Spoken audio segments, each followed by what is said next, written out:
כשפרופסור אחד שאל את תלמידיו, תגידו, כמה אתם מוכנים לשלם כדי שאני אקריא לכם שירים במקום ללמוד? הם נקבו בסכום מסוים, כמה דולרים לכל תלמיד. כשהוא שאל כיתה אחרת, תמורת איזה סכום הם מסכימים לשמוע שירים שהוא כתב, הם נקבו בסכום שאותו הם רוצים, וזה יצא אותו סכום בדיוק. המסקנה הייתה שהחוויה הזאת, ההתנסות לשמוע שירים במקום ללמוד, היא הייתה התנסות שהסטודנטים לא ידעו להחליט בעצמם אם היא טובה או לא. הם חיכו לרמז מצידו. כשהוא הציע תשלום, הם הבינו שזו חוויה שלילית, שהם משלמים עליה.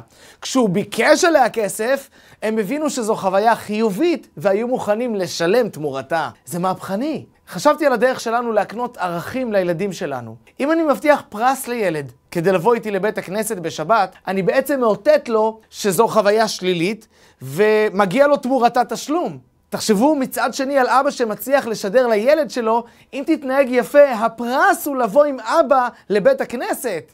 אתה מאותת לו שלבוא לבית הכנסת זה הפרס, זו החוויה החיובית. אולי זה עוד פן, עוד הסבר בדרישה, אל תהיו כעבדים המשמשים את הרב על מנת לקבל פרס. לא לקיים מצוות בשביל לקבל שכר. המצוות אינן עול שצריך להתפטר ממנו או לדרוש עבורו תשלום, הן זכות, הן דרך חיים.